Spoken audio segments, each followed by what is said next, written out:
carried the baby home, holding her so close to your chest that heart almost beat together. The little one had cried herself into complete exhaustion. No more tears, no more sound.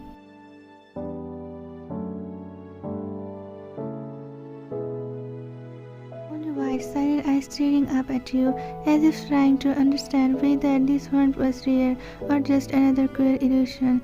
You pressed the baby closer, wrapping your arms protectively around her, sharing your own body heat. While soft whispered, "It's okay, you're safe now. I won't let the cold touch you again."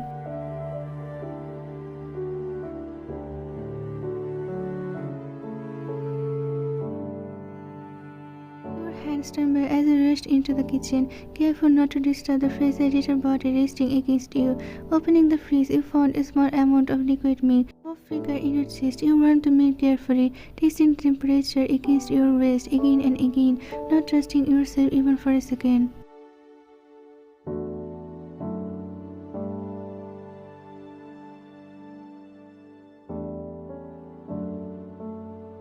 When it was perfect, you poured it into a tiny bowl and hurried back to the room. You sat on the bed and gently settled the baby into your lap, supporting her tiny head in one hand. With the other, you brought a spoonful of milk close to the baby's lip.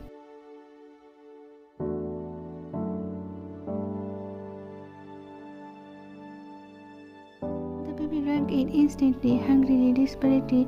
Your breath hissed. Spoon by spoon, the baby drank it entire bowl, as if she hadn't eaten in hours, maybe days. When, voice heavy with emotion, you must have been so hungry, so terribly hungry.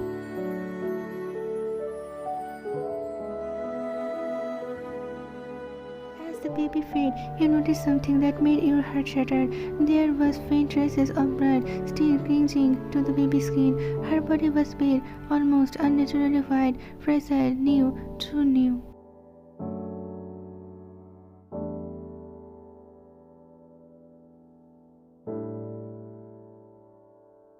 Your eyes filled with tears, while whispering broken, "It looks like you were thrown away right after being born. How could anyone do this? How could a mother leave her own child like this?" The moment the baby finished drinking, her tiny body relaxed, her breathing slowed, and within seconds,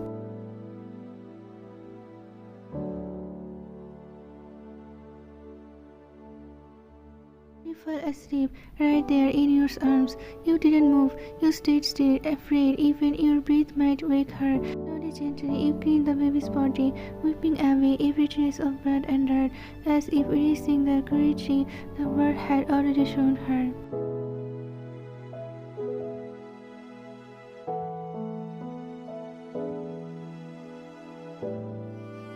Wrapped the baby in warm clothes, tucking her in like something precious, something sacred. You brushed your fingers across the baby's soft cheek, while determined yet scared.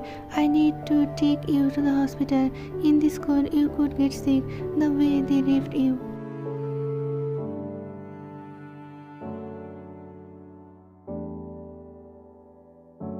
Voice faded, but your reserve didn't. You looked down at the sleeping baby, her chest rising softly with each breath. "When I don't know who you are or where you came from, but until I find the truth, you are not alone anymore."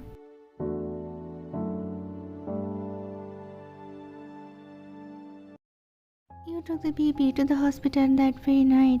Under the bright white lights of the emergency room, doctors moved quickly but calmly. The baby was examined, cleaned properly, wrapped in sterile warmth. Vitals were checked, temperature stabilized, blood test done. After what felt like an eternity, one of the doctors finally looked at you and nodded.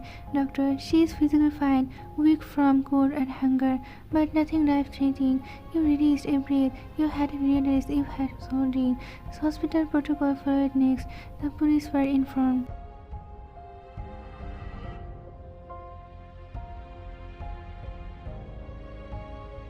Two officers arrived, asking questions in measured tones: where you found the baby, how long she had been abandoned, whether anyone suspicious was nearby. Search the area thoroughly, check nearby cameras, collect reports.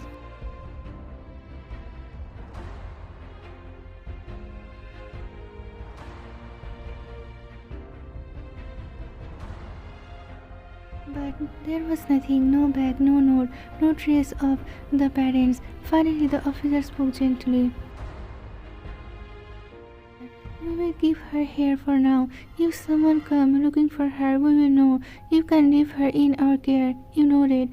You handed the baby over. Your arms felt empty the moment you did.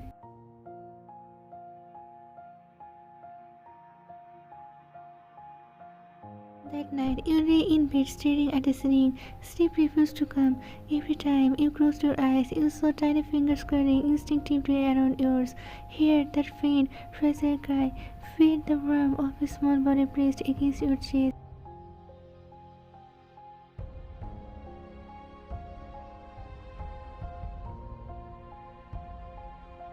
You turn to your side, then the other, nothing happened. Why? To yourself quietly. Why does it feel like I left a part of myself behind?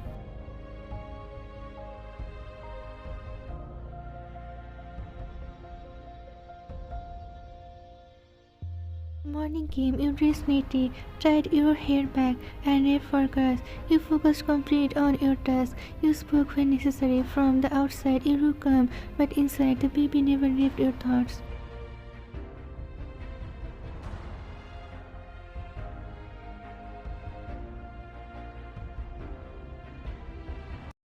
During your break, you found yourself walking toward the hospital without consciously deciding to. In the neonatal ward, the baby lay quietly in his small crib. As soon as you step closer, the baby stared. Tiny fingers reaches out and wrap around your index finger.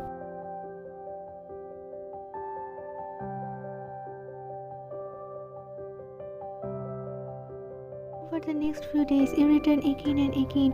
You spoke with doctors, with social workers, with legal advisors. You asked questions. You listened carefully. You learned every requirement.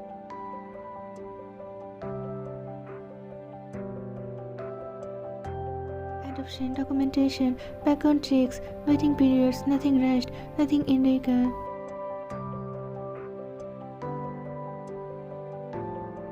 You sit with paperwork spread across your table, reading every line twice. One calm determination. If I am going to do this, I will do in the right way.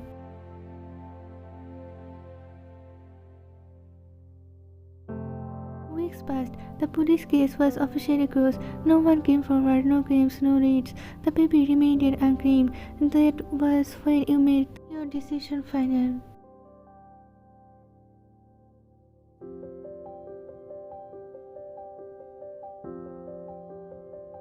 Stood in the adoption office, your posture stayed, your voice steady. One, I want to adopt her, legally, permanently. The officer studied your face for a moment.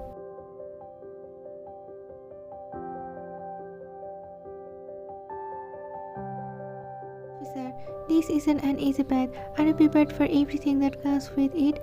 You didn't hesitate. Why? Yes, not because it's easy, but because she deserves someone who won't leave.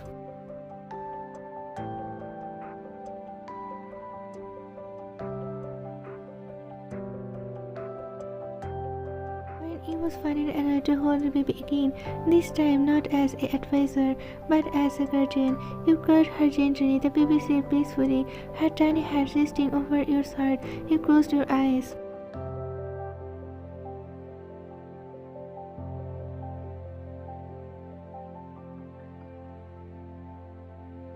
Whispered not as a promise, but as a truth. One, I didn't plan for you, but I chose you.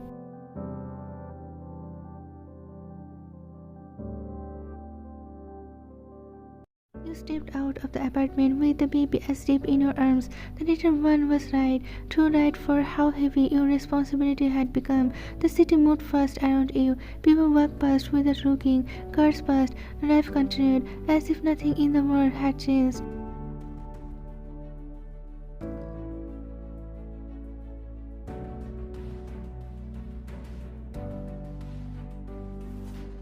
For you, everything had. You adjusted the baby slightly, making sure the tiny head rested safely against your chest, while in your thoughts, your life depends on me now, and I don't even know where my own life is going.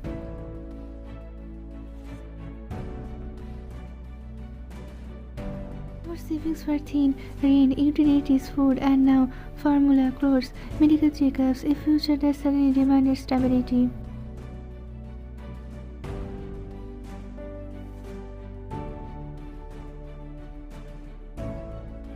Down at the sleeping face, the baby sighed softly, completely unaware of how fragile everything was. You slowed, you started searching for work all day.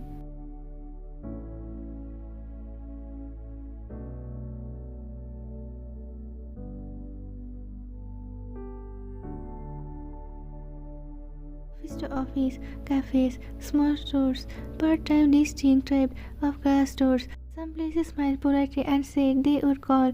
Most didn't even ask your name once they noticed the baby. A few gazes at your arms, then at your face, and quietly shook their heads.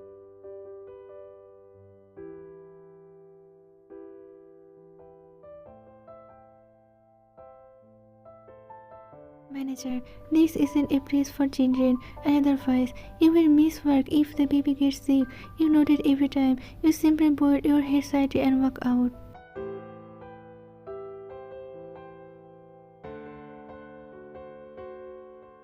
Afternoon, your legs ached, your arms trembled from holding the baby. You stopped at a bus bench and sat down, carefully adjusting the blanket. The baby stirred but didn't walk. You pressed your lips together. While whispering, I won't give up, not now, not after choosing you. You stood up again.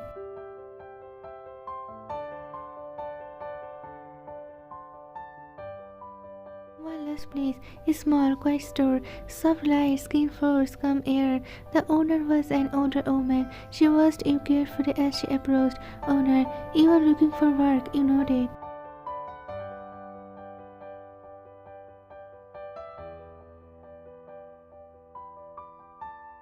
Fine, I can do anything, cleaning, organizing accounts part-time.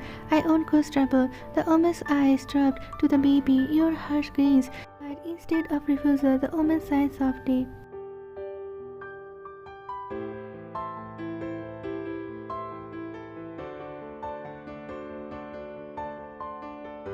How old? Why newborn? Silence then.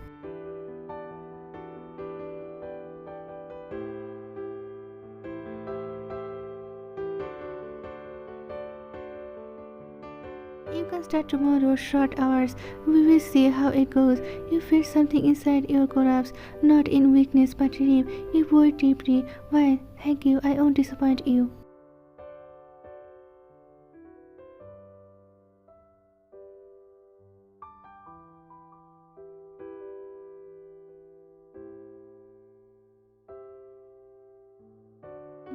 Just take care of the child. You step out of the store like you was walking on air. You look down at the baby and smile.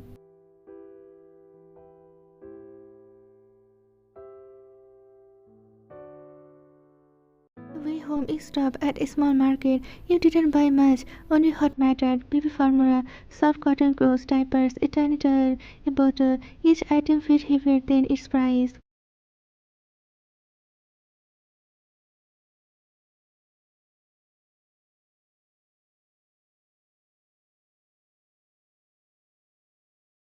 The counter, you hesitated, then added one more thing, a small stuffed toy. Nothing fancy, just something soft enough to hold. Why do yourself? You deserve something just because you exist.